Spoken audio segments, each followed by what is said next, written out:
Hey guys. Oh, who's calling? Who is calling me? Should I just walk onto the thing?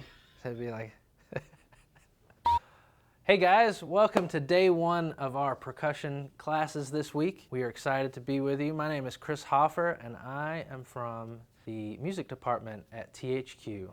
Today we are going to talk about two things in particular. We're going to talk about tone and musical expression. So let's jump right in. The very first thing that we need to get right when we're learning how to play percussion and drums and snare drum in particular today, we got to learn how to set up the drum. So how do we do that? Here's a stand. I've already kind of got it to where it's waist high. You kind of, wherever your belt line would be is kind of where you want to start. And here's the drum. And the drum has this little thing right here that we call a drum throw, and that just turns on the snares. We want that drum throw to face us. Alright, so let's put that on. Okay, the drum throw's right there, and what that means is the snares at the bottom, these wires, they're going right up the middle. And that's just a great starting place. So here we are, we got the snare drum right here at my waist, and the throw is right there. Cool? So why don't you take a moment and just try that out. Get it in position, get comfortable with where that's at. Now that you have your snare drum in place, let's talk about tone. There are many different aspects of tone. Perhaps the biggest thing is the type of drum that you've got. So this is just your pretty generic snare drum. It's tuned kind of medium high, and that gives it the sound that it has, right? So if I take a drum key and detune it, you'll get a different tone. It's a little lower. Let's go even more. Lefty-loosey, righty-tighty, so you turn left to make it loose and right to tighten it back up. So that is a totally different tone, and all that is by turning these tension rods on the side of the drum. Cool? So left makes them go loose, right tightens it up. Cool? So that would be the first aspect of getting a certain tone, is having it tuned. Now most snare drums are tuned somewhere around there, and that's where we'll start. Cool?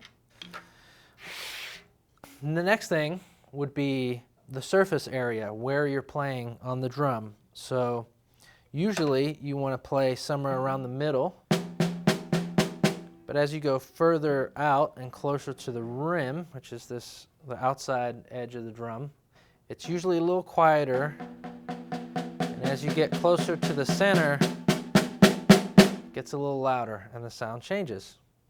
That's another way to make different kind of tones out of your snare drum. Now, if you've been listening to this snare drum, you hear it has kind of a ring to it. Another way to change the tone would be to dampen it. You can put something on it. So here's just my wallet, just as a very quick thing to grab. And that makes it drier sounding. Again, without the wallet on there, with the wallet on there. Cool?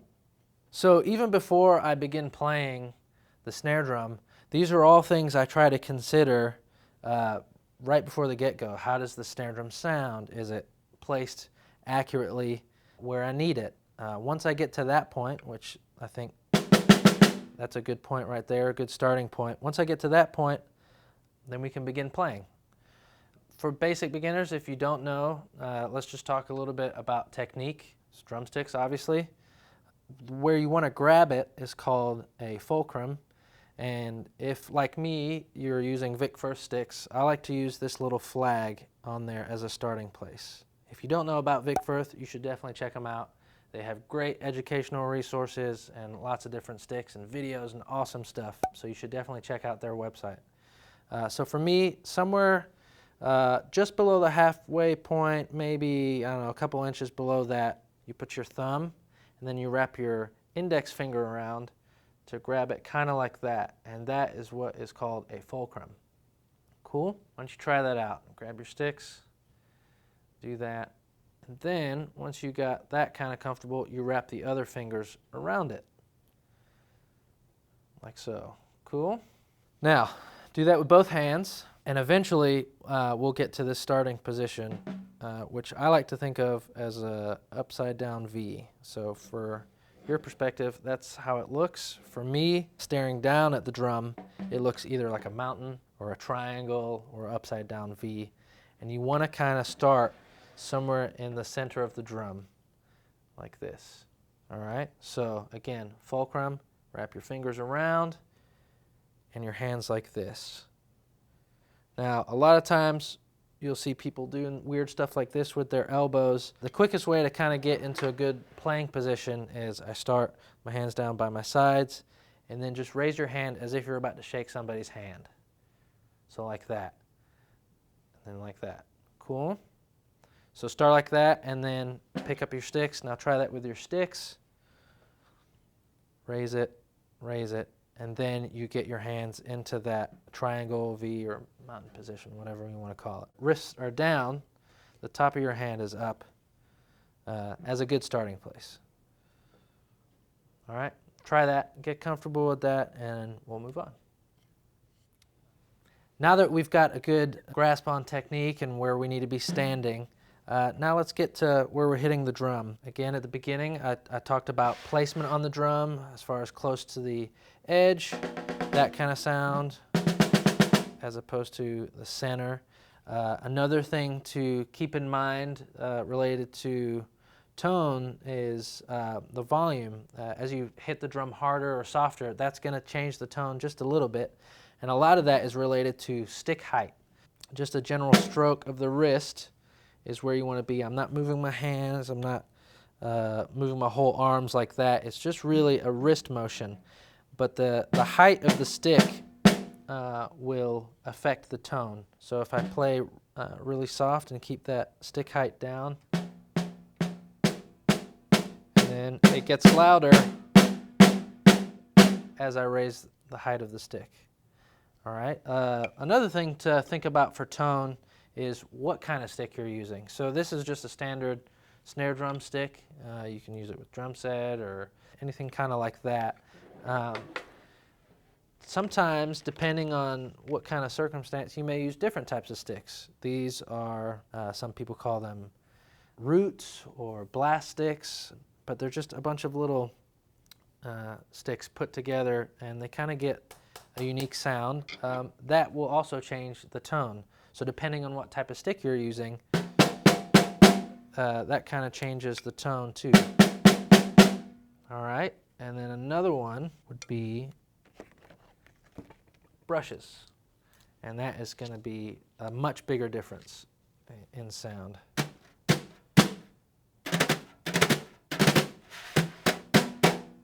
All right, so you can get a sweeping sound or just an open sound where the drum kind of rings a little bit, or more of a dead attack. And that all those things play into tone and getting different sounds out of your drum. A lot of other drums you can use your hands on, so even on the snare drum, if you hit close to the rim, you get a ringing sound. You can get like a flat palm sound.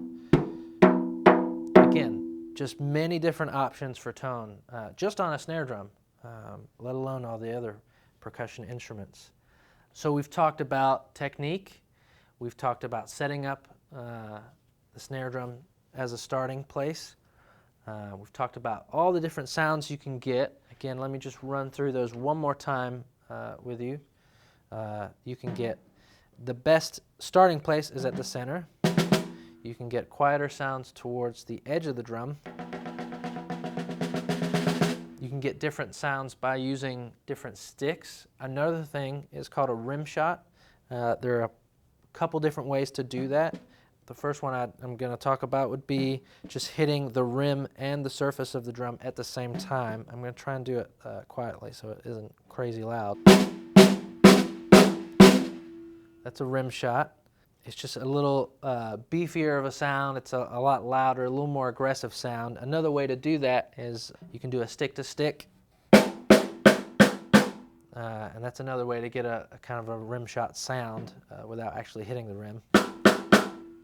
Another sound that is really useful, especially in drum set playing, is a cross stick. And to do that, again, you're holding the stick with the fulcrum, fingers around, and you just lay your hand flat on the snare drum. You can remove those fingers a little bit, and then you just find a spot on the rim, and you can, depending where you place the stick, you can get all kinds of sounds out of it. So there's just endless possibilities on a snare drum, just with sound, with tone, all that kind of stuff. All those things matter because what they eventually lead to is musical expression. Otherwise, if we didn't have any of those sounds under our belt, if we didn't learn all the different kind of techniques and stuff that come with playing a snare drum, it would sound really boring. It would just be kind of like that. And, you know, that's cool for some stuff, but, you know, music is an expression. You want to bring it to life. It's not just about being robotic and reading notes. You got to bring the music to life, and that's where knowing all the different type of tones and sounds that you can get out of an instrument, that really helps shape the music. So there are various things with that. Dynamics, again, like the volume. Dynamics is just as talking about volume. Some basic dynamics would be these guys. Let me go ahead and erase this.